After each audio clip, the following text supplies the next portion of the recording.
Okay, we're going to call this meeting of the Mansfield School Building Committee to order. Today is Thursday, May 26th. Our first item on our agenda is the approval of the May 12, 2022 minutes. Is there a motion to approve? Thank you, Mary. Is there a second? Kathy? Are there any corrections or updates? I have one. Tasha, the minutes should reflect that the representatives from Colliers left the executive session at 5:34.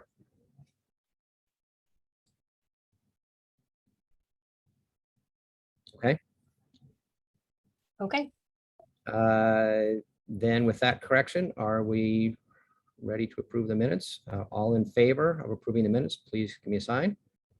Any opposed or abstentions? That looks like that's unanimous. Okay. Thank you. That brings us then to our OPM update. And hi, Randy. Yeah, I just touched base with Adam. He's running just a few minutes late. So I don't know if we want to skip over to Jeff and then we can come back to Adam.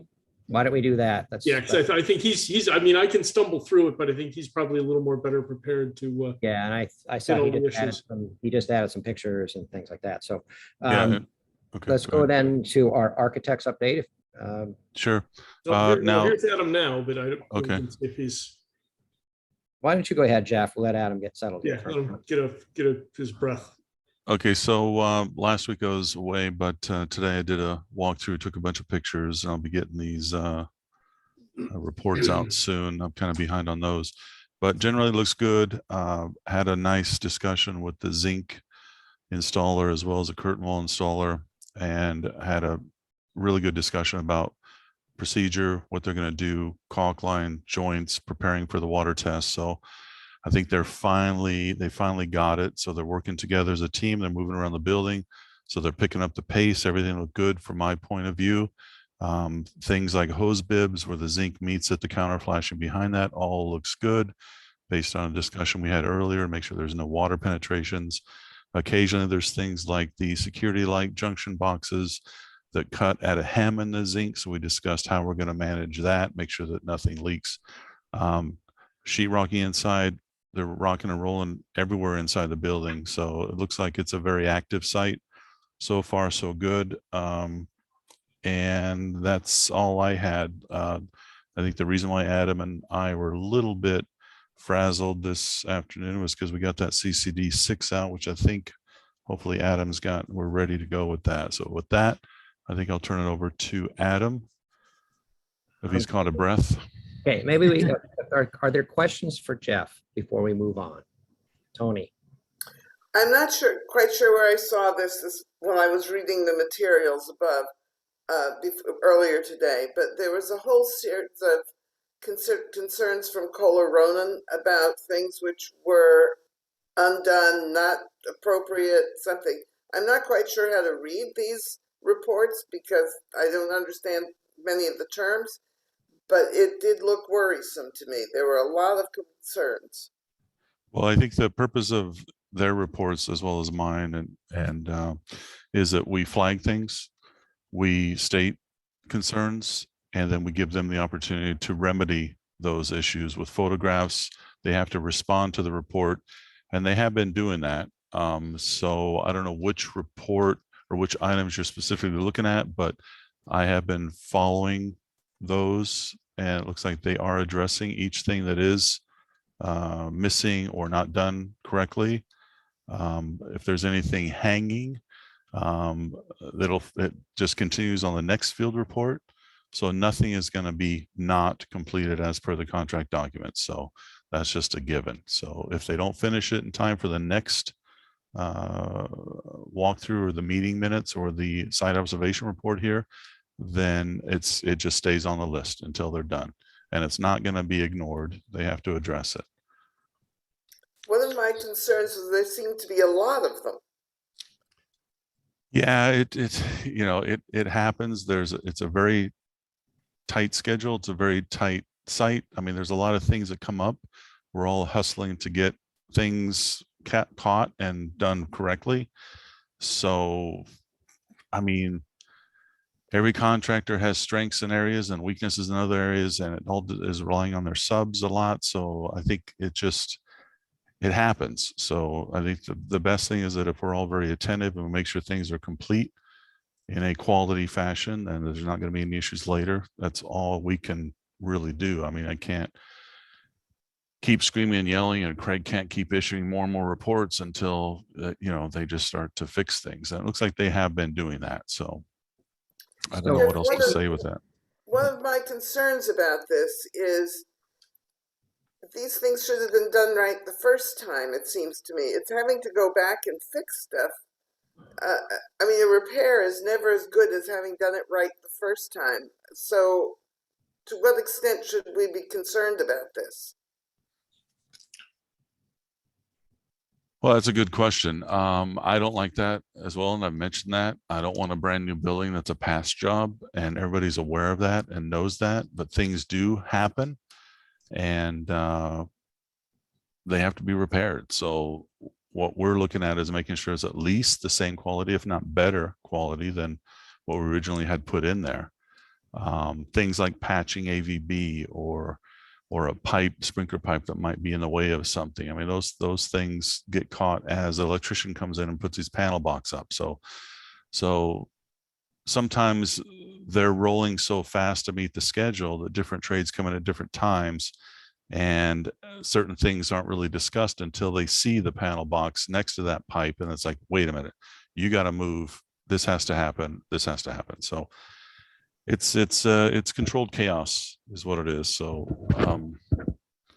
we're trying to do our best, and I'm sure Al can say a little bit more about how and when he's addressing these things and the quality of the things that are being amended or fixed and repaired. But I feel it because I'm there every day, or not every day, but every time I go there, it's it's hard to think about that. But for instance, I saw there was some waterproofing that needs to be done before they put the nail base insulation up.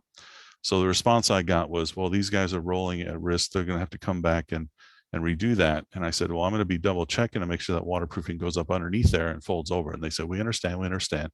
So there's a moment where these guys are mobilized and they're working, and that's just what happens sometimes. So I don't like it. Nobody likes it, but it happens. Do you think that having the extra couple of months to work on this building will allow them to be a little bit slower and more careful? They better be. They got the time now. So if that happens, yes. I mean, I would be expecting that. Well, it was really disconcerting to read this stuff. So I do hope that everybody stays on top of it. Al, as long as we're talking about this, do you want to address kind of how you deal with those things and what your schedule is for those? Because some of those, it looks like they've been on there for a couple of months. Yeah, some of them have been on there for a couple of months, and they probably won't get addressed until the next piece goes on. Like there's pipes coming through the foundation that are not exactly level. So there's a flex fitting that goes on there, and then going inside, everything will be normal. So that won't get repaired until they do the next step in that process. But it's normal. I mean, this is like a double check of the work. This is a good thing. It's not a bad thing. You want the engineer coming through and reviewing and make sure everything is correct. And if he sees anything that needs correction, he notes it on a pad on his report. So it's a good thing to have the double check there. It's like INTL coming through and making sure our concrete's the proper strength, that sort of thing. It's multiple sets of eyes looking through the project to make sure you get a final good product. And you flag the items that are flagged, those get passed on to the subs, and then do you follow up on them and check on them as well?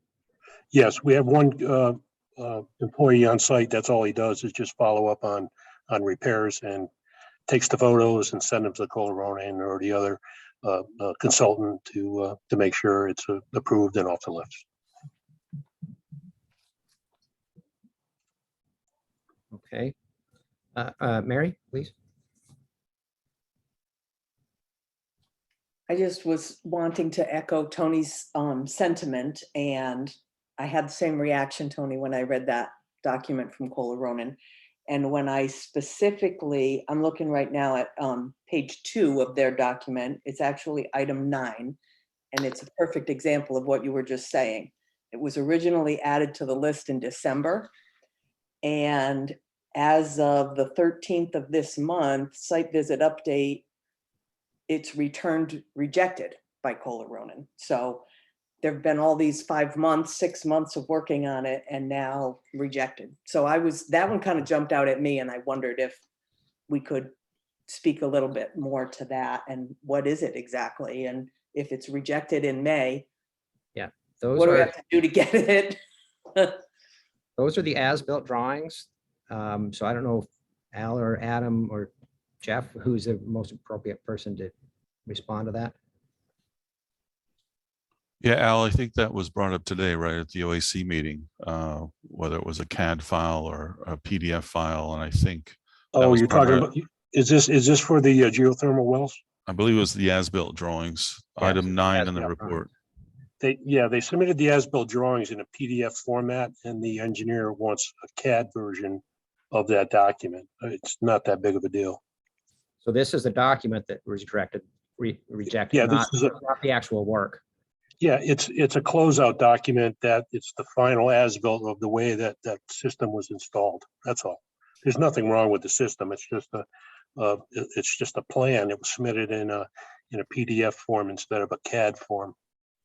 Good, that's far less alarming then. Thank you, Al. You're welcome. Okay, other questions for Jeff? Okay, then we will move on to the OPM update. Adam? Good evening, everyone. Sorry if I was a few minutes late. As Jeff alluded to, there was a few last minute items that have been come up today. It's a little bit later on. There was a document that was added to your shared folder that I'll screen share to go over that is being put up for the committee for approval. So in general, I'll be pretty brief about the summary update. As with the past several meetings, the focus is on both the exterior, getting in the zinc paneling. Jeff was reviewing some caulking markups today around the windows as they're being installed, so that way they're ensuring that those are correct as they systematically move through the building components. There's a focus obviously on the interior as well, with each individual portion of the building getting additional amounts of studs and drywall. You know, the interior of A is now covered with drywall as compared to it was during the last meeting.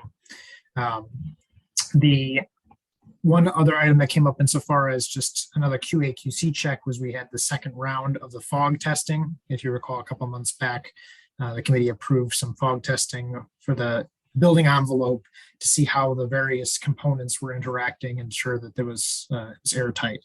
So this was the second of 3 versions of that test.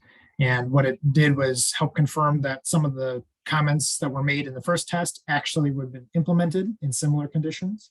And by and large, that appears to have been the case, as well as testing out some of the new conditions that were observed.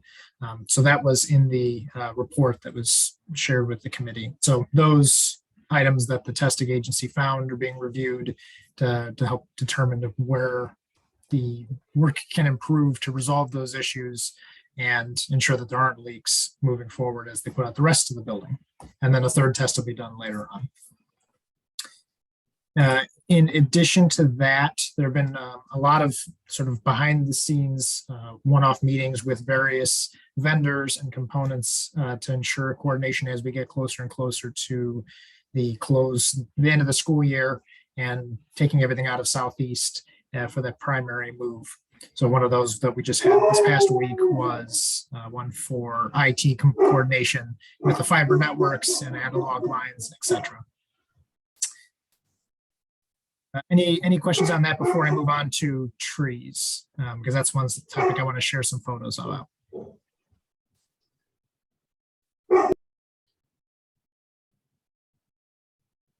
Okay, I don't see any. Nope. All right, so let me pull up some photos here that I took while on site today of the buffer trees which were planted last week.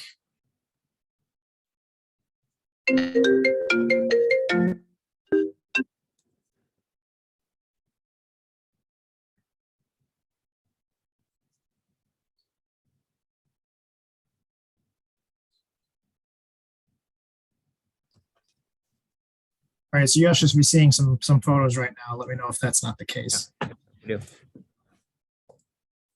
But the trees were installed. I do have a call into the landscape architect to confirm that it matches what was on the plan. As you can see, they don't exactly provide a robust screening buffer between the new building and the neighbors. They are 5 feet and taller, as was in the spec. Those are about the same height as me as I'm taking these photos.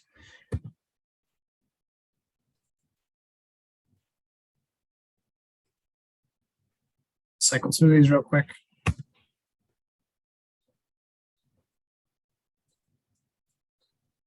These ones on the end are a little taller, as per the plans. So there isn't an action item necessarily for this meeting per se. What I did want to do is share these with the committee as part of the next steps towards what's the additional items that might be put into place to help restore some of the buffer and screening. So whether that be hedges or fencing or whatnot. I believe, Randy, you said you had some correspondence with a neighbor. So Randy and I will be talking about what some of that feedback is. And I do want to make another visit to the neighbors to see what it looks like from their perspective, not just from the school site onto the neighbors. And so I can get some of those photos and share with the committee as well. But as I pointed out, I just wanted to make sure that everyone on the committee knew what the status was insofar as where the trees are at and what they look like now that they've been installed. Any questions on that? Yeah, 20. I understand that in 10 years this will be effective, but it's going to take a decade at least. And right now it's just, I hate to say this, but it's kind of laughable.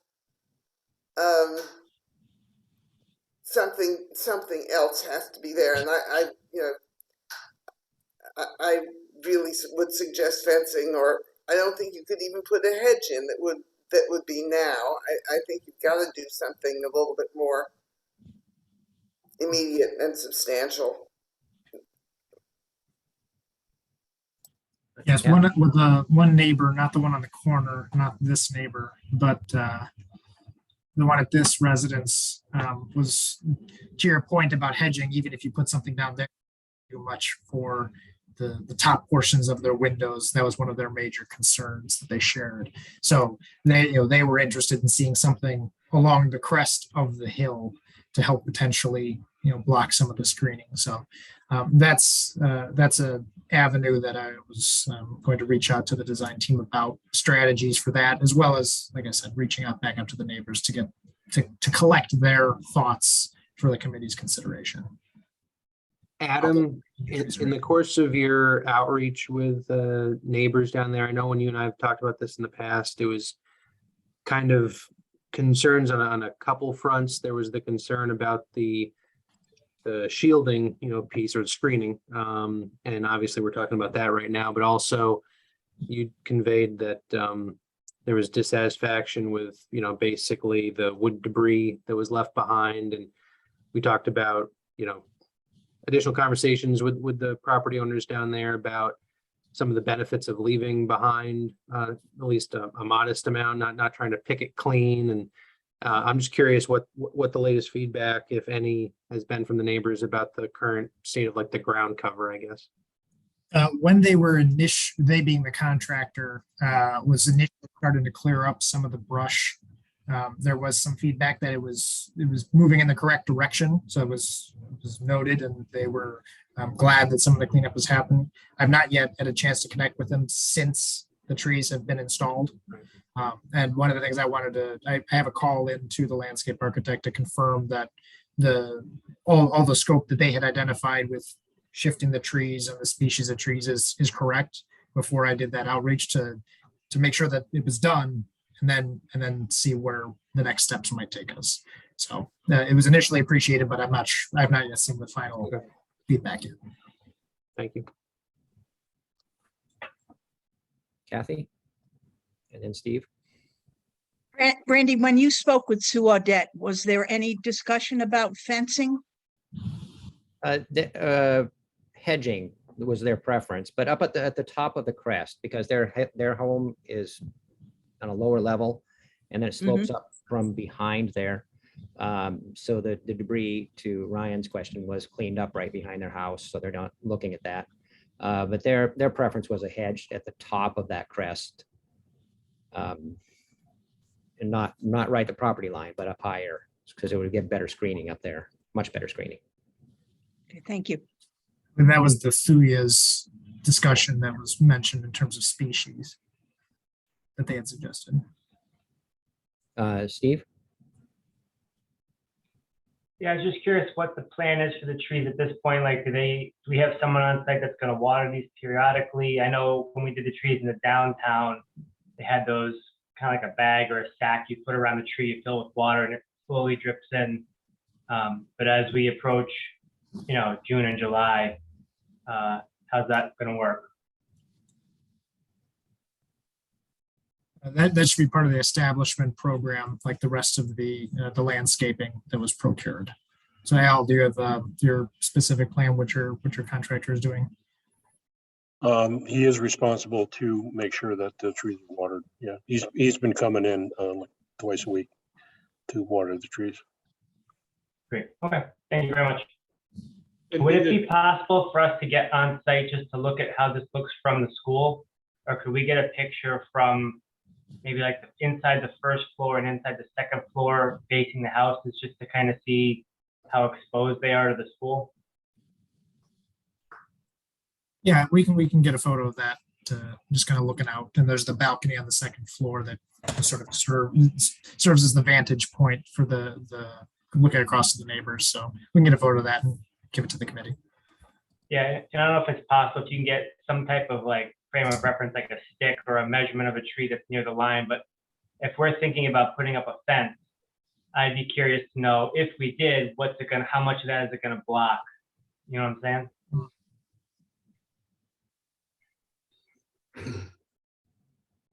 Mary? Adam, did I hear you say a minute ago that the neighbors suggested a species of hedge specific that they are interested in? Yes, the that's the one that not at the corner, but the one just in. They had suggested that potentially the Thuya arborvitaes, not the thin emeralds, but the bigger, broader, bushier ones, might be a way to get a fast growing screening between themselves and the school. They grow at 3 feet per year, and they're bushy all the way from top to bottom. So they're good for screening, or that's their intention. That was just something they had suggested. Yes. And they would know better in that neighborhood, but I know that, we are a pretty heavily deer populated town, and arborvitaes tend to be a favorite. So, they had suggested their suggestion. They obviously will, it benefits them the most, right? They're the most impacted. So I'm hoping that those considerations, and Steve's point about the watering too is really, or else we're investing in something that's just, it's not going to do us any good down the road if we don't make that. I did bring up the deer concern with the landscape architect as an initial shot across the bow, for that exact reason. The Thuyas are deer resistant. They're not deer proof by any means, but they're not the same species as for example, the emeralds, where you see every third one is just picked clean by the deers as you drive past. So they're intended to be a little hardier, but that is something that came up as a question. Great, thank you.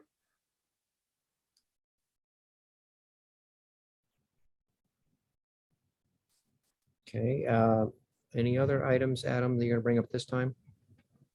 At this point, no. I'll come back on when we get to the procurement and PCOs. Yeah, I think Adam's got Palmer from college, so I can just add really quickly. As Adam stated, there's been a number of meetings, but from a planning standpoint, I met with Joe yesterday. I think we've got a meeting now scheduled to walk through of both Vinton and Goodwin next Thursday with Kelly, Peter, and I believe Lauren may be joining us. So, we're continuing the planning of rearranging schools for the Plan B. moving out of Southeast and going to be working with Al to work out a plan to empty that out in a way that allows him to, proceed with his demolition and abatement as expeditiously as possible. So that's in the works, and I think we came to a decision today that makes sense of getting the playground relocated this summer, so there won't be any construction activity that's going to hurt newly planted lawn areas or anything to get the final playground put in place at the new elementary school. Okay. Chris? Yeah, I had a question related to Tony's concern, which I've shared in previous times, like, let's do it right the first time. And this increase, though, I kind of wrote it off to, well, there's a heck of a lot more going on in there. There are many more workers. There's many different activities happening. So you're going to get more. But I would like to hear from, and without using that as the excuse, I'd love to hear it from Adam and Scott as to your kind of sense of history, your take on that. Are we getting an inordinate number?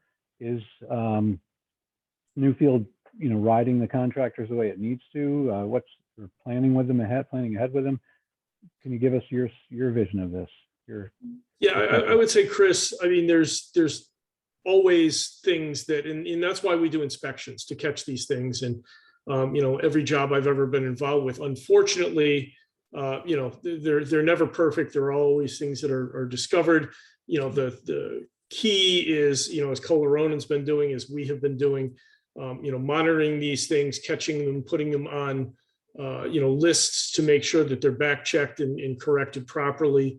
We can get to the point, now is not the point, but if we start seeing things that aren't being corrected, then we can wait to hold up payment to contractors, things like that. We're certainly not at that point, not even close.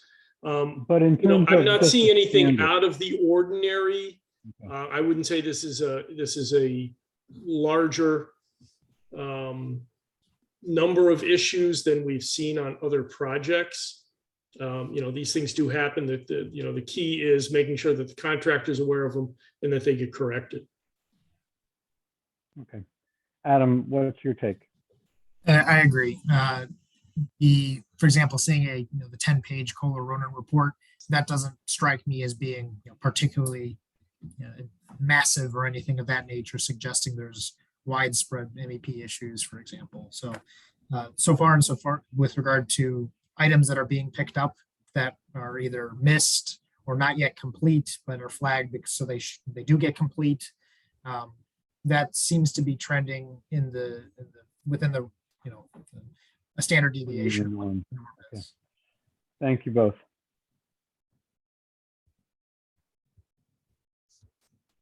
And I will just add to that, certainly, Chris, if we felt that the level of issues that we're finding was increasing or was well beyond the normal threshold, we would absolutely be pushing that a lot harder and certainly making this committee aware of that.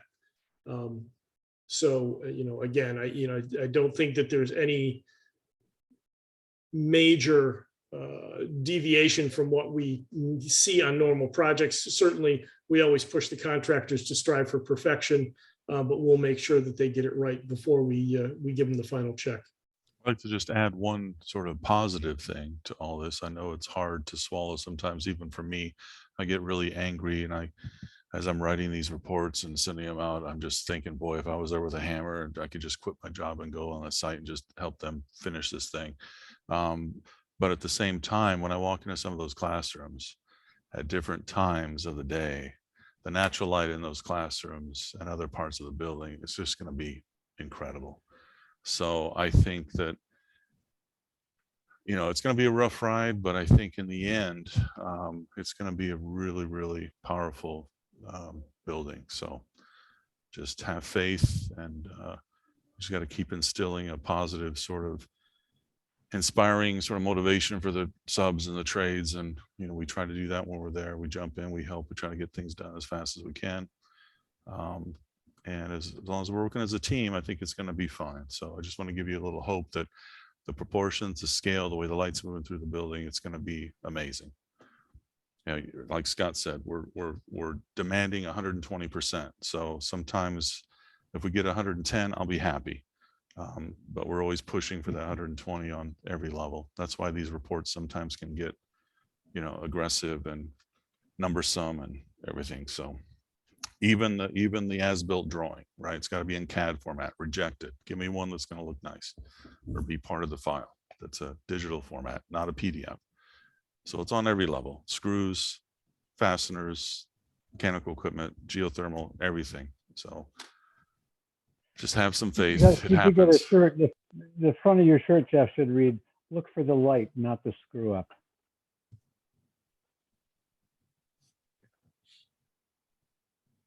Oh, you're Okay. on mute. All right. Then Adam, that concludes your report for now. Okay.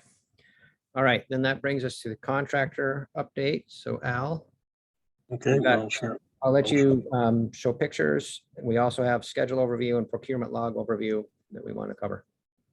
Okay.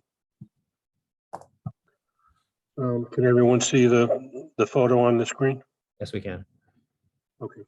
This is an aerial shot of one of the aerial shots of the buffer trees here. I believe that, yeah, this is on the northern, or the, I want to say the western. Is it what? Yeah, it's the western side of the back site. There's another one, a little closer up.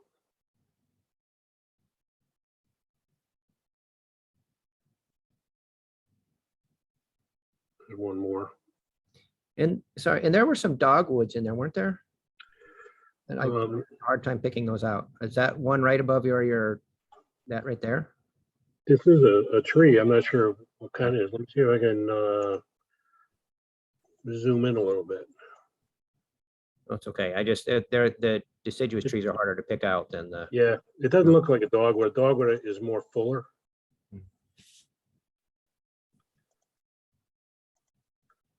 Okay, so that's it for the buffer trees.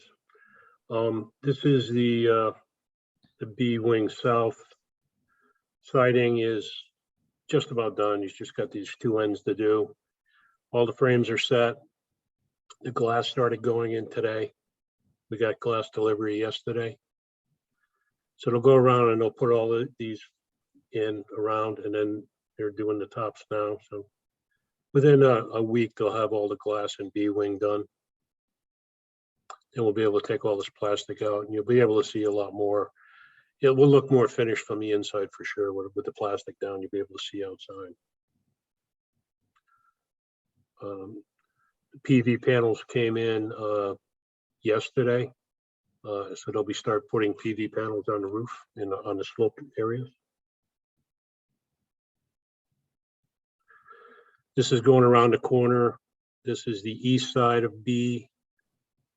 This frame was installed today, so this area is complete. This is the vertical siding, which will be complete once these frames are done. This is the north section of B. All the frames are in, just awaiting glass.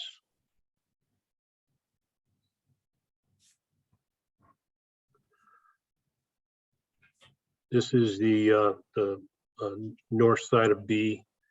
The CMU below is in the loading dock area, and this is the E-Pay. They're getting ready for E-Pay siding here. Once the zinc panels come around and tie into this wall here, then they'll take their E-Pay and run the length of this wall.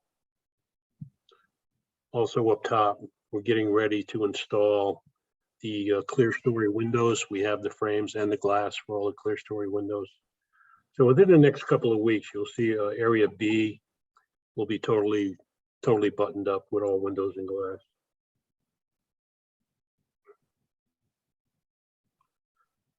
This is the north face of the gym and C wing over here. Air barrier's been done. We have all the windows for this area. Once B is done, we're going to go over to A, and then there'll be another crew setting windows in A while they're doing the curtain walls in other areas.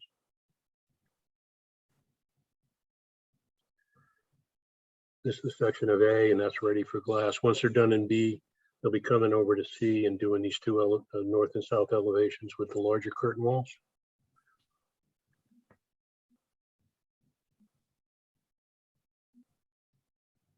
This is a shot of the roof areas. This is the retaining wall in the back with the site stairs back here that were completed this past week. It's being backfilled now.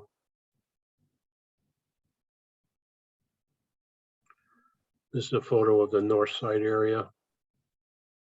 Pump house is coming along nice. We're backfilled the water tank with the pea stone, getting that ready for this concrete slab that gets poured on top of this. Just the generator pad that got poured this week. And then tomorrow they start prepping for the compactor pad, which is over here. So Al, as long as we have that picture there. Yeah. One of the things that we voted on, I don't know, a couple meetings ago was to put down sod on field C, the softball field back there. Correct. Is all of that staged, all those staged materials back there, will they be gone by early fall when we put down the sod? Yes, they will. Yep. These are all, this area right here, if I can, let me try to zoom in. I got close-up pictures of this stuff over here, but this here is all your PV panels, your photovoltaic panels. And in the back is all your playground equipment. It's just sitting there waiting to be installed. All these are storage box. This is all mostly plumbing and HVAC piping, electrical conduit materials. So all these are just housing materials that get incorporated into the building. By the end of summer, these boxes will be gone because everything will be installed inside the building, or the boxes will get relocated to some other area. Yeah, but that field comes out to this area here, so that's all sod in this area.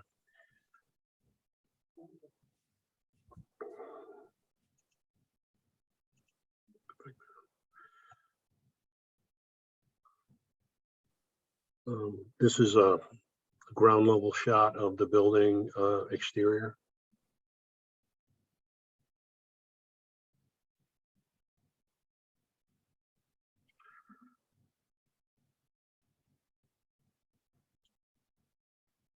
This is all the glass that came yesterday. And that shot above there and that shot on the very left, is that glass that's reflecting there? Those have the glass installed? Yep.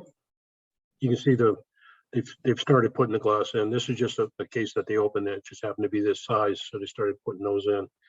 And once they get done with a case, they open another case, and it might be this window, so then they'll go putting all these windows in. So, but yeah, within a week, you'll see all the glass in here. And actually, for next week, next Wednesday, we have dehumidification units coming in for B-Wing, both the north and the south areas. And we have millwork, which will be delivered on the 6th of June, which is a week from Monday. So we're gearing up to do millwork and start the finishes in B-Wing.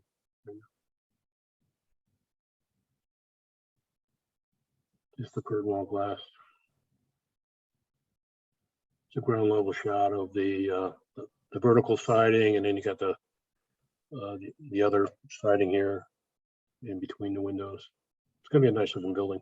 This is just a protective coating that's on this, and this just gets peeled away.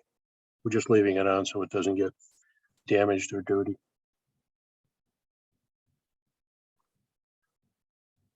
Once the windows are done, which we're assuming is going to be the end of next week, and the siding is complete, this light blue area gets the E-Pay siding. He'll be doing this area probably starting the week after next.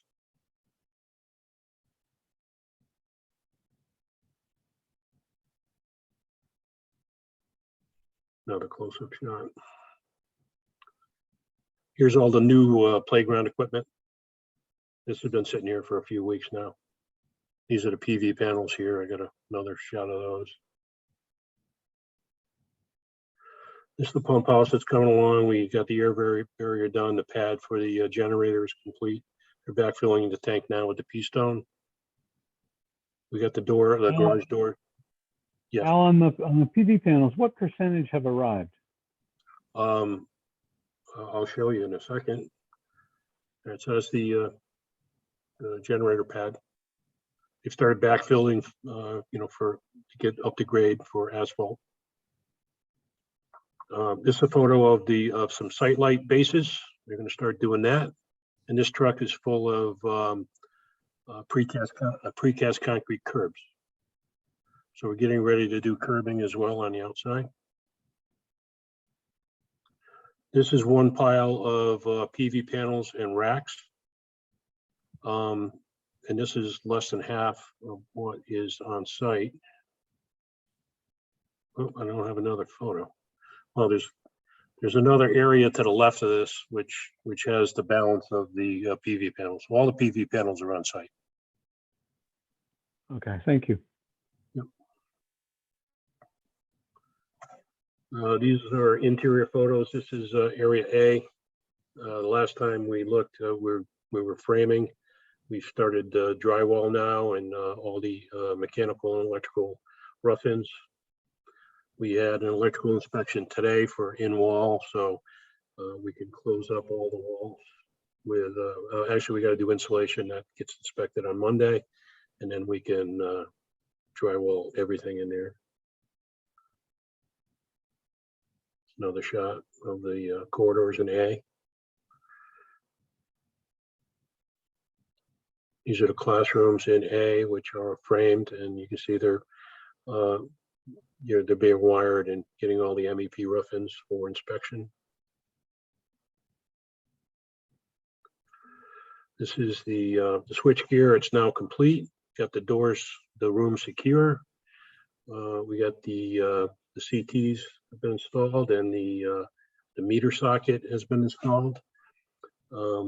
We're waiting on the delivery of the secondary cables that will go to the transformer pad. And we're inspecting that to be installed Monday, Tuesday of next week. And then we have an inspection with the town lined up for Wednesday to come and inspect the gear and the secondaries. And if that gets approved, then we give notice to Eversource to give us permanent power. That's a big item that we do need.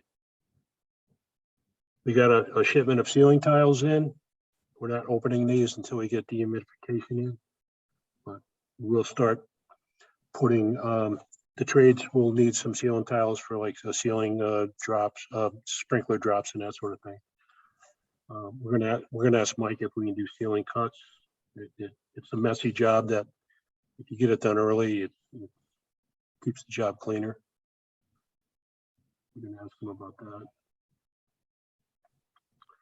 Area B has been primed and painted. This will be above here is acoustical panels, which will come in after a lot of the dirtier work is done, mill work is in, and so forth.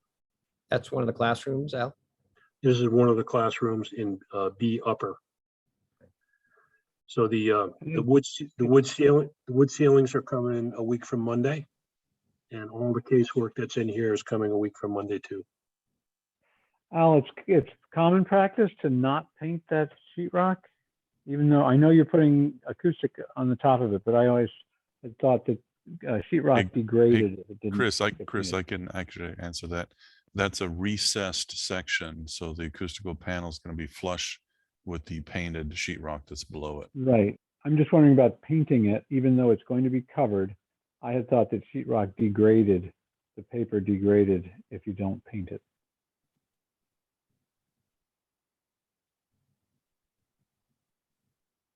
Jeff, is that true? Oh, I'm not sure. I mean, what do we call for? We called looks like you mud it, you taped it and mudded it, right? Yeah. Yep. Yeah, just it's just one coat, Yeah. a tape So one coat. That's all. I'll have to pull the spec and see, but yeah, typically we don't. Acoustical wall panels will cover all that and seal it tight. So Yeah. I don't think we have to worry about that. That's a soffit. That's a soffit space anyway. So I mean, I don't think it's going to be an issue. Yeah. Okay. They're in now. We have the ceiling molding in the corridors, but we're not doing the grid yet because the low voltage guys are in there now. They're pulling their security cable and their telephone data cable, all the smaller cables. So we're leaving this open for them. And once they're done, we'll put these ceilings in. We're focusing primarily on the outside, and we'll do the corridors last because you get more traffic in the corridors than you do in the classrooms. This is one of the lower level classrooms. You can see the ceiling grids in, the window frames are in. It's ready for millwork, and I think in 2 weeks you'll see a big improvement of you'll see a lot of improvement going on in these rooms. Okay, Tony, do you have a question before we move Yeah. on? When we did the tour in the lower level, I was a little concerned that it looked like the hallways were narrow and dark.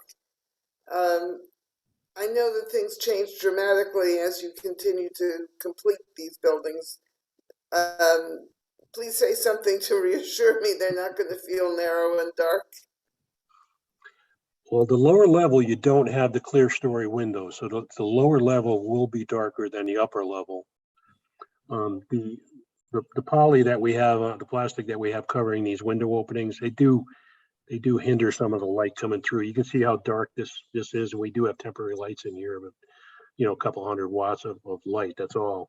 But you'll see a big difference once the glass goes in and the plastic comes off. You'll see a big difference. Yeah, the same with the corridors, right? You don't have any lighting other than temporary lighting in the corridors.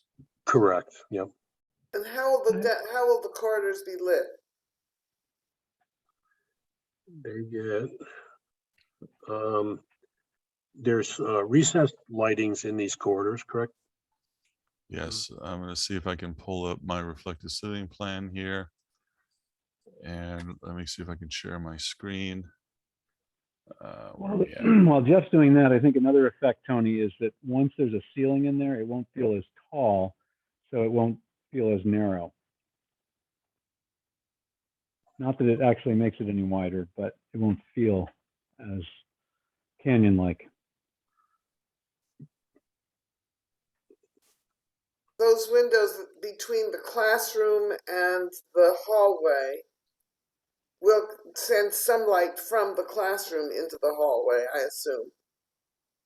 Yes, that's the whole purpose, to borrow light and to allow light to move throughout the day and transfer through into those other spaces. So basically what you have is just occasionally, I don't even know what the spacing is on that temporary lighting, but you'll see here that we have these LED strip lights every 1, 2, 3, 4, 5. And we ran all the calculations. So we have really good light levels all the way throughout here. And then the classrooms, we have these hung very long pendant lights that have a direct up light and a down light together. And they are at 8 foot and the ceiling's at 9.4. So we got a hanging pendant, very large fixture to illuminate all the classrooms. Yeah, I wasn't worried about the classrooms so much as the hallways. Yeah, no, we got a nice rhythm of some LED lights that run along the entire corridor and the breakout space as well. And we ran all the calculations. So we're making sure we meet the requirements for the light levels. Okay, thank you. Yep.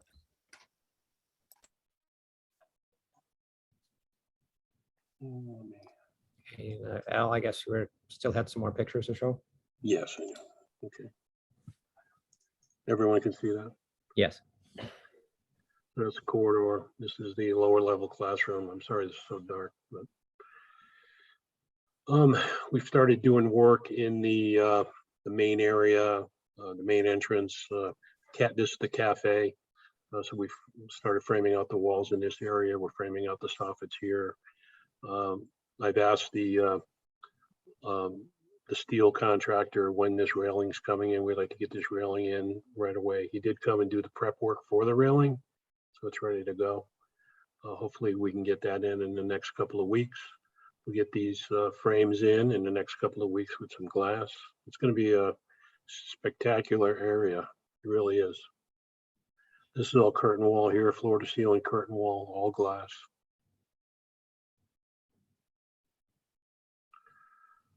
This is the gym area. We've got all the ductwork in for the gym. Early next, early next week on off hours. The spray fireproofers coming in to spray all the exterior walls. Then we can get the mason in here and put in his CMU block. Al, it looks like they put in the vertical pieces there on the foundation as well, it looks like. So Yes. they've closed up the sheathing and they did the step foundation. Good. Okay. Yep, we got the framing inspected by Mike. He signed off on it, and it's ready to go with installation. Al, can you go back one slide? Yep. Just a question about that. That, maybe Jeff, you can answer to Al or whoever. The X that's in the upper part of the curtain wall, Right. is that permanent or is that a temporary thing? That is That's permanent. it's a permanent tension member X to hold, because we have such a large opening of glass. So we Okay. needed to have that in there. Yeah, it's in the original documents. Okay, It will get, it does get painted. good. That is it for photos. Questions about anything that Al's presented so far? Okay. We also had in our packet a schedule overview and procurement log overview. Maybe it makes sense to do the procurement log first because some of those items are things that might affect schedule. I don't know if someone wants to share with Al or Adam or. Okay. So can you describe for the committee kind of what we're showing on this?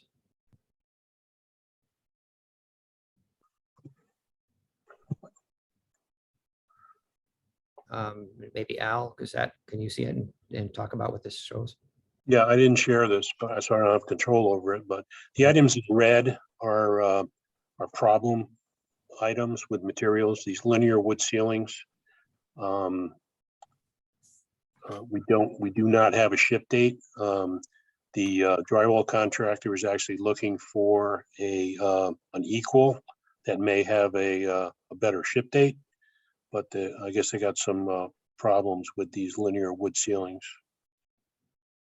And where do those go? Mostly in the corridors.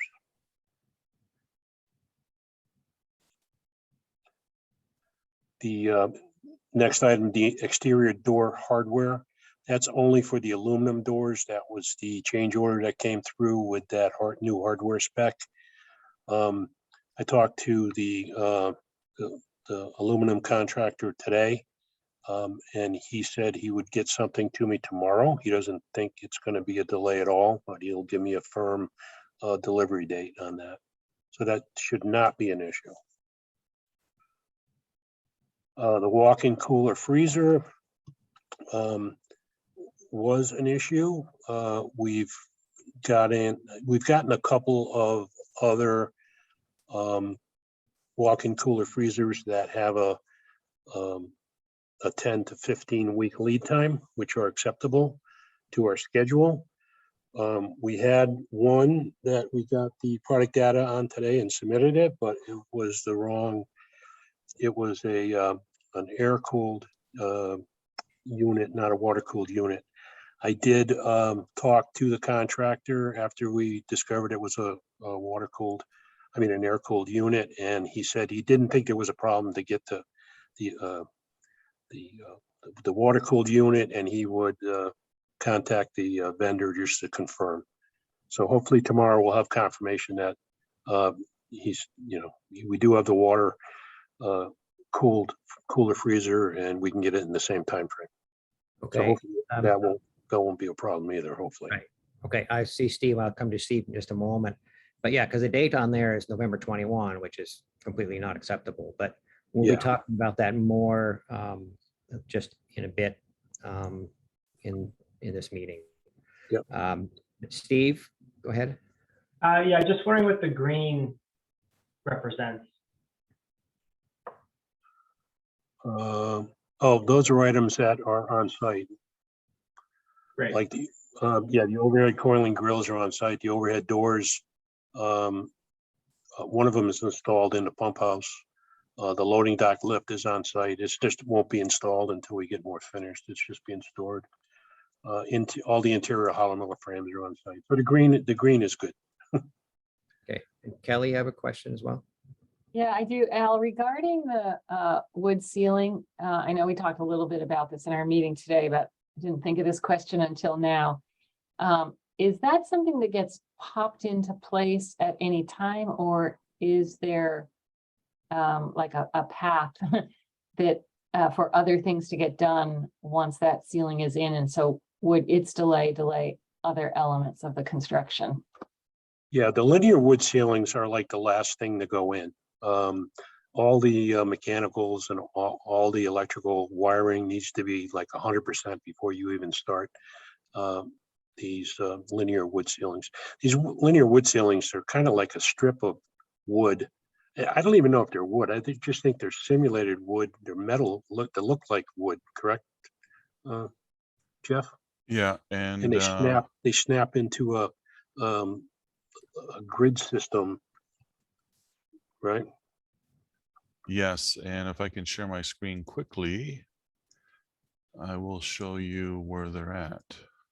So I guess, Jeff, while you're doing that, my other wonder is, if that's the case, is there some code or safety issue that would require those to be in place before a certificate of occupancy would be given?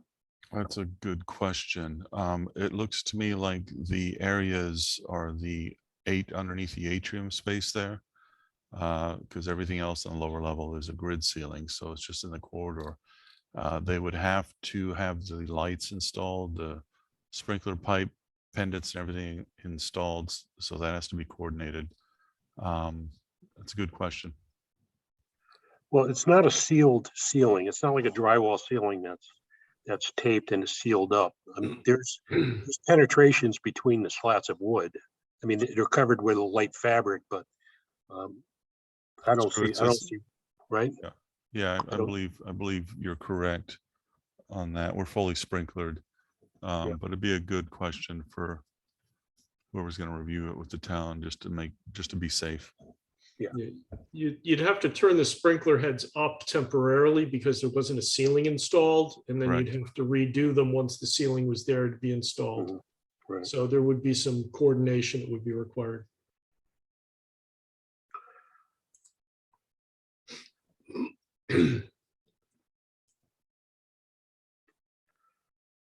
All right, going down to the fire pump. That is coming later than we had on our schedule, but it's not a problem. The DOAS unit is coming the end of July, and it's coming in pieces. So Just to clarify, that's coming to Sullivan Benson shop in July, and then subsequently to the site after it's assembled in Sullivan Benson shop, correct, Al? Correct. It comes and then it's delivered to the site in pieces about 3 weeks later. And then it gets installed. And once it's installed, once the units are inside the room, then we can finish up the architectural details like walls and ceilings that we had to leave out to get the unit in. But that's not a problem according to our latest schedule. The generator, again, is coming late, but it's not going to extend the time that we had from the A2 survey. So that fits within our schedule. Al, before you go on further, interior lighting, we understand as of this morning, 20% of the fixtures, specifically classroom fixtures, you still don't have a confirmation on ordering, but this doesn't really reflect that. Do you want to touch base on that, please? Yeah, correct. I talked to Eric from Sullivan Benson this morning. He's gotten approval on a couple of the other light fixtures, so he's now able to get delivery dates, and he hopes to have those dates to me tomorrow. All right, if we don't have confirmation of 100% delivery of the fixtures, then we've got to make sure that this matrix represents the challenges still in front of us. Correct, yeah. The fire alarm control panel, It's not the fire alarm control panel. It's the power supplies for the control panel. And there is an alternate workaround for that. I spoke to Eric again on that today, and he's got to submit the product data for that because it is a change. It's an acceptable change. The manufacturer has another product they can use to power the panels, but they do have to submit on it for approval. Does that mean that it's not going to be October before that arrives, like the schedule shows? That, correct. That's we've been told that will not be an issue by the vendor.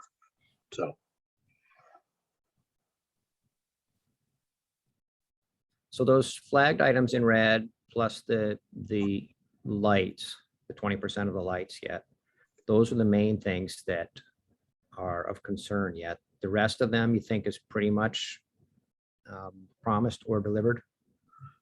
Yeah, everything else that's on the list, we have documentation of the ship date, which is good to have, but it's subject to change. We've been noticing that there's certain items that like the switch gear. We got the switch gear in 3 or 4 weeks ago, but for some reason they didn't get the meter socket, and they were calling all over for a replacement meter socket, and nobody had one. They finally found one, but it was like one of those things where a small item like that could not having a meter socket, we would not get power. It's just a stupid little thing like that could throw a wrench in the whole works. So. But for now, the meter socket has been resolved. We do have the meter socket and it's installed. Yes.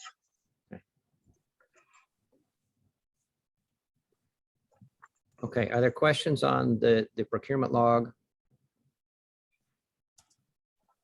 Steve? There's a few things on here that are past the date, but they're not green. For instance, like the sound absorbing wall panels required on site 5.2, projected 5.13, and we're 5.26. Is that, are those issues, or that's not, we're not worried about that, or? Yeah, those were the original dates, which we told them not to bring those because they're more of a finished item. So we want to make sure that the ceilings, all the wood ceilings are in, all the cabinets are in, all the dusty work is complete before we bring those in. Those are not a problem. They're being stored in their warehouse. They just won't send them to the site until we tell them to send them. Great. Okay. Thank you. Yep.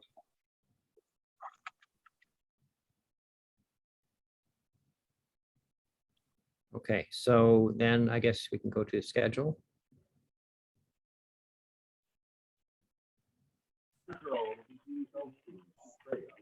I'm just.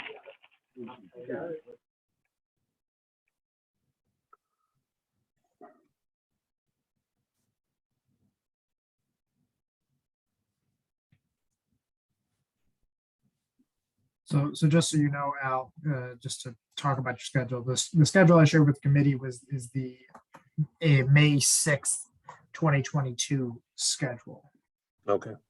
And that was because we have the CCD upcoming that would tweak that. So this is, so everyone understands, this is the most recent monthly schedule update. So there will be another here in the beginning of June that we'll receive that will supplant this schedule that will reflect some of the updates that we will potentially make tonight.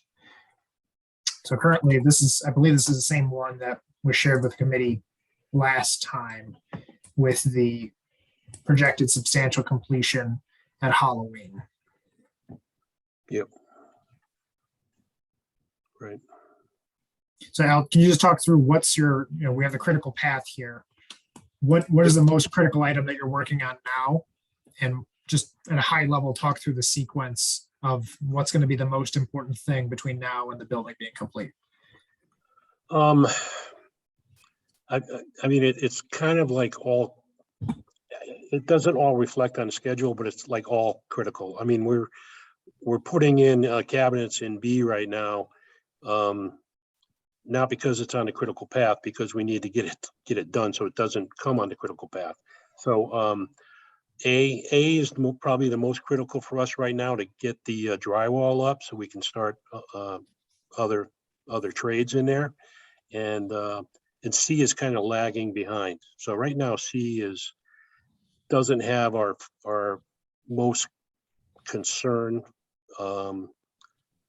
A right now, I think, is the biggest concern. Once we get over the drywall in the window and get it tight, I'll have a much better comfort level with that, and then we can focus on C, get the gym. And we got to get the gym buttoned up. We got to get the windows in. We got to get the curtain wall in. We got to get the dehumidification in there, and then we can talk about putting the wood floor in and the bleachers and everything else. So at the beginning of the month, C was, as we're looking at here, C was the critical path. What changed to make A's drywall more important than C wing? I think we're trying to get ahead in A right now to get that. There's just a lot more work in A than there is in C. There's more contractors for sure in A than in C. Not that we're ignoring C. We are doing work in C. We've got it framed out, but the electrician will probably be there next week because he just finished up wiring in A. So there's just more critical work than in C, but we will be addressing C. We got to get the kitchen going. That was running late because everything was wide open in that area. So we'll be drywalling that area next week. We've got the epoxy floor schedule for down there. I think the most critical thing that we have right now is getting the windows and the glass in and get the building watertight, 100% watertight. One of the things we talked about at the owners meeting today was the dehumidification and temporary dehumidification. And so one of the key milestones that we have is furniture coming September 6th for installation. Because at that point, September 6th, per your schedules, the building should be largely punched out so you can actually assemble furniture in the gym and then place it in the various wings and classrooms, which should be done and ready to go by that time.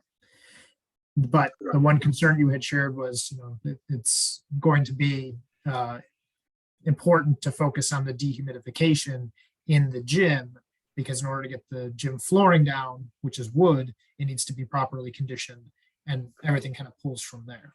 So the question I have for you is, you're focusing heavily on A. Is there anything in the gym wing that's of particular concern over the next several weeks that needs to happen to ensure that we're going to have the gym ready to receive furniture? Yeah, a big part of it is the exterior walls, getting those done. We got the AVB done, but now we got to do the interior spray insulation. We've got the windows we need to install. We have the interior drywall. We have a large mechanical room down there, which has a lot of the plumbing equipment in there. It's a big part of the project. We have a gang bathroom, which is almost ready to drywall. It's been inspected and ready to go. We've got the main wall from between the gym and the cafe framed. We'll be drywalling one side next week, get the mason finished. Once we get the exterior walls insulated, we can get the mason in and out of that. He's doing that one wall now, but he can do the other two walls once we get ready for him, so he can get out of there. That's a big dirty job that can be out of there in the next 2 weeks. That's a big thing done in the gym. We've got all the basketball equipment, all that stuff scheduled to go, but we're just not going to do it. They'll be in there next week painting all the trusses and the deck. It's going to come along. It's going to come along. We'll be ready by the date we have for furniture. That won't be a problem. With or without the floor. The floor is going to be the iffy one. If we can't get the humidity right and the slab up to par, then we would have to hold off till we get permanent HVAC. Are there any procurement items that are on the log that aren't on site yet that would impact the gym wing getting closed in? Getting closed in? No.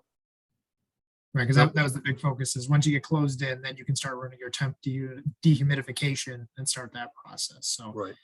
is there any other items on the log that is shown in white, but we should be paying attention to because it might impact the gym? No, I think we're fairly good on the gym. Everyone is itching to get in there, but it's just too early. We have everything. We have all the curtain walls. We have all the window. We have all the glass.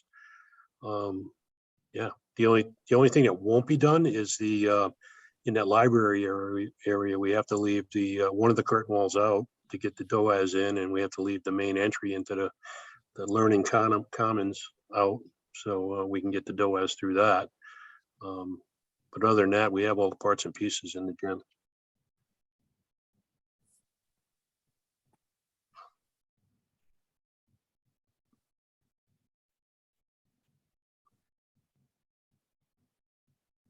Okay, other questions?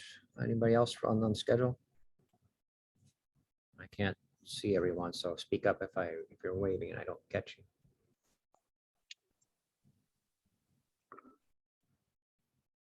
Okay. All right, seeing nothing else. Thank you, Al. All right, so PCOs, procurement review. Yes, all right, so there are a few things that were shared with the packet, and then there was a late edition that just got updated just before the meeting started. So I'll walk the group through the items up for consideration. So the first one is a PCO for Newfield, PCO 76. This is a credit for $180. There was a change order a while back, PCO 54, that had some shipping costs that Colliers and TSKP questioned how much it was actually going to cost to ship. So this is a reconciliation of those shipping costs to credit the job $181. Questions on this? Okay, maybe we'll do the motions as we go through these. Is there a motion then to approve PCO 76 for credit the amount of $181.50 for reconciled shipping costs? Rich, thank you. And second, Mary. All in favor, please give me a sign. Any opposed or abstentions? Okay, thank you. Moving down the list, so there, just for Tasha's sake, there is an updated draft motions log that I uploaded just a little bit ago. So please look for that updated version. But the second item is a construction change directive. This is CCD number 6. This is with regard to the walk-in cooler that we talked about earlier with the procurement log.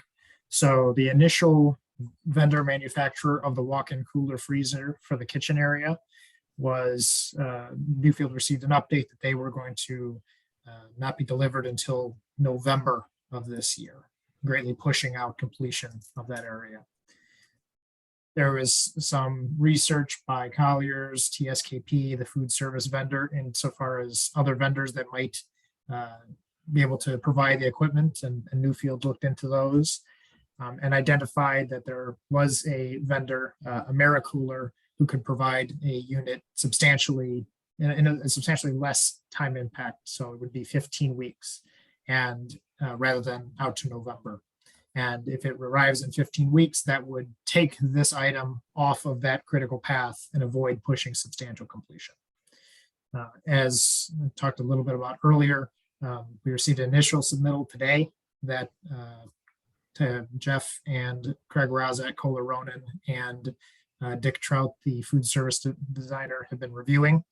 There's one item to be clarified on that insofar as how the unit's actually cooled, but otherwise it appears to be a viable solution. So this CCD is being put before the committee rather than a change order, because there is question about the actual cost and whether or not that should be owed by the owner or not. The point of the CCD, however, is to identify that if the scope is clear and if TSKP and Kohler Ronan and the food service designer all confirm that the product is acceptable, then that's the product that should be used to avoid impacting the schedule. So that's what the CCD is doing, and it obligates and officially changes the selection of the product while the costs are being resolved. The potential cost discrepancy is approximately 25,000. So that's something that we're reviewing to determine whether or not it should be paid for by the owner or not.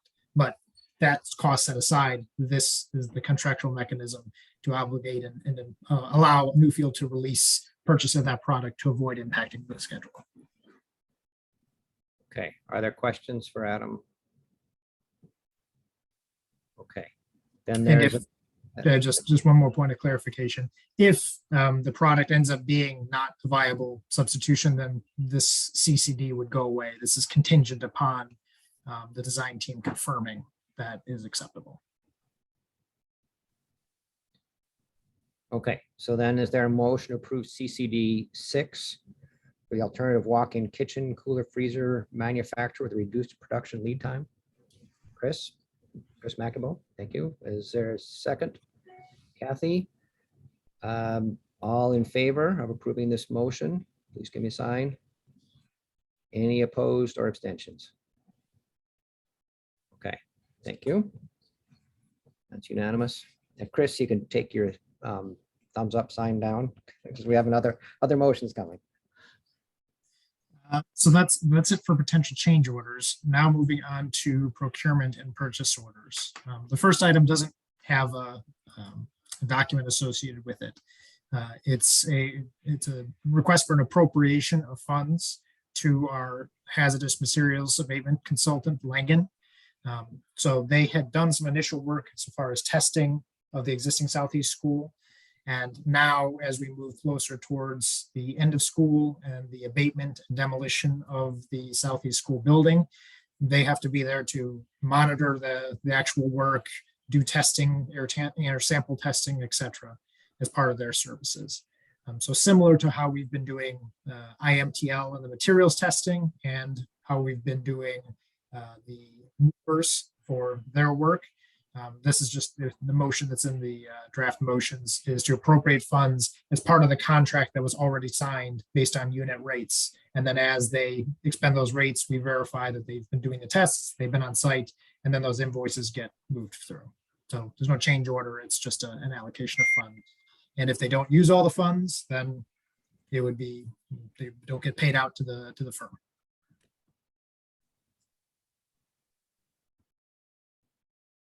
Okay, questions on that? So then we'd be looking for a motion to appropriate $70,000 of funds to Langen for hazardous material abatement, monitoring and testing services. Is there someone that will make that motion? Chris McAvoy, thank you. Second, Mary, thank you. And all in favor, please give me a sign. Aye. Any opposed or abstentions? Okay, the last procurement item is with regard to curtain wall testing.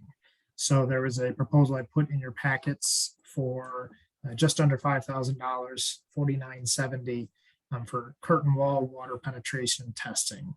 So this is at some of the units. Basically, there'll be two different days of testing where BVH, who is doing our fog testing, will come out and do basically a pressurized controlled spray test on the window wall units to confirm that they're actually sealing, there's not leaks, and that the installation is performing as intended based on testing and not just a naked eye observation like Jeff has been doing in the field. So this has been coordinated with CES and CMTA and TSKP as to which type of test and where they want the tests done. So this proposal is the result of that coordination effort to release BVH to do the testing.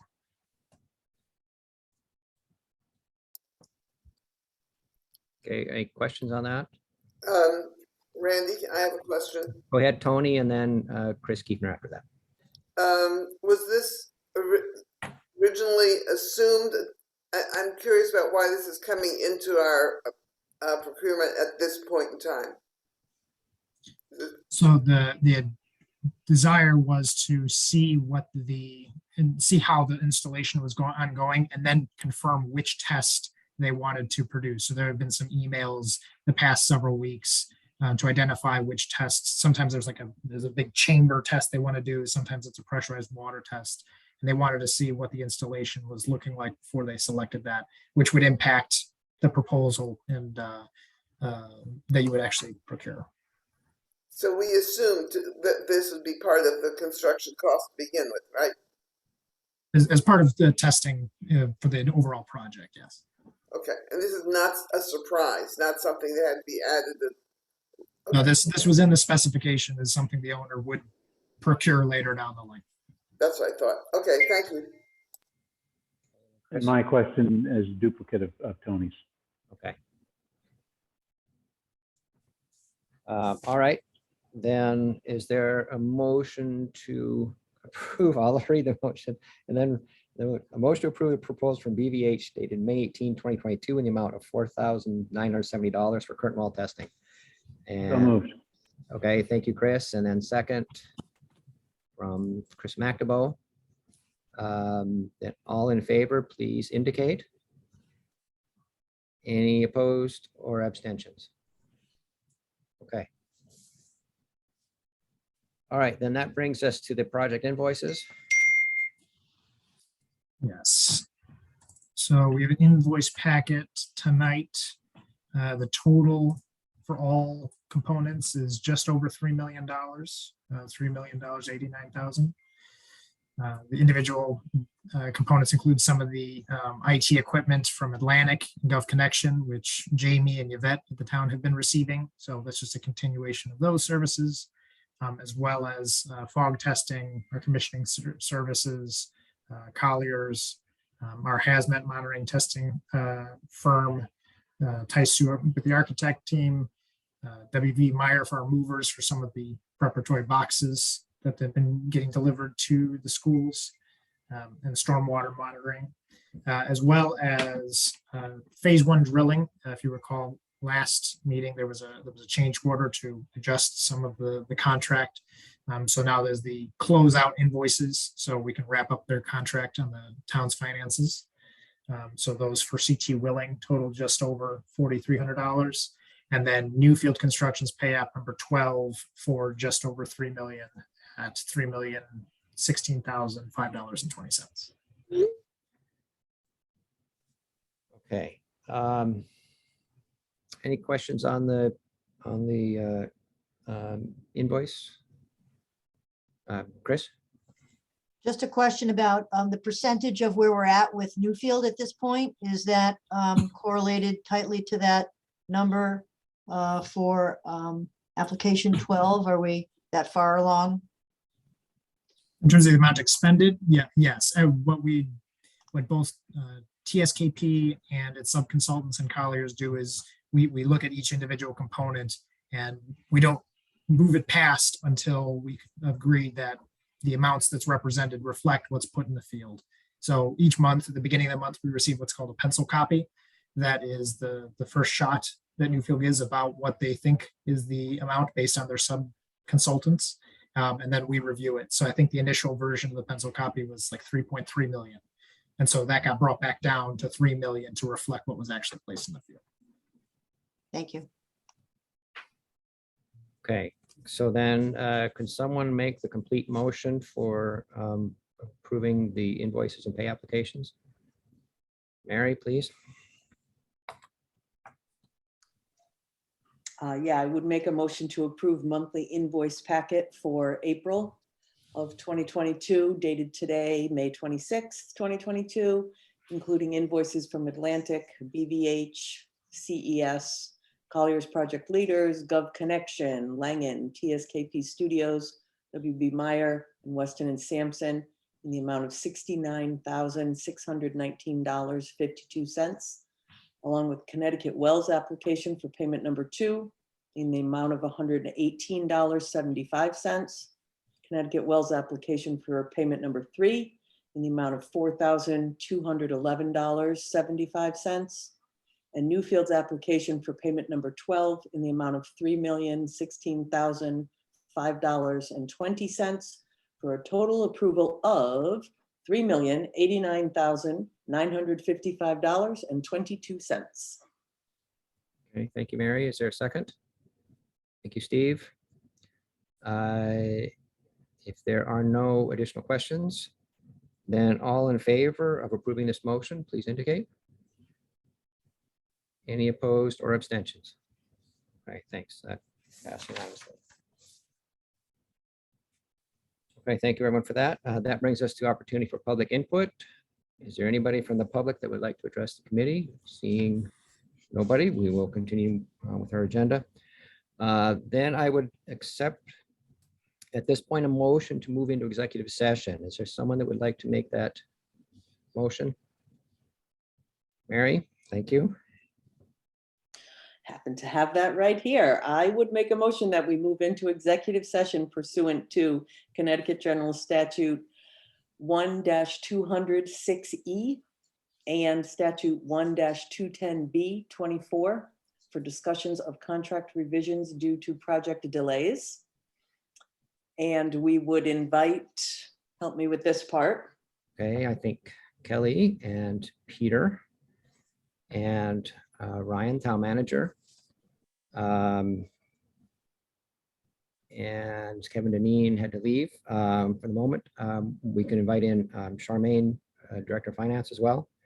And then Scott and Adam from Colliers. And I think that's everybody we will need. Okay, so that's the motion then. Is there a second? Okay, thank you, Kathy. And all in favor, please indicate. And I believe that's unanimous. Any abstentions or anybody in opposition? Okay, then with that, we will move into executive session.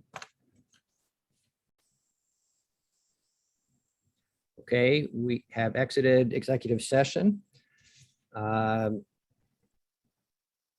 And then moving on to possible action on contract revisions. Tony, do you have a motion?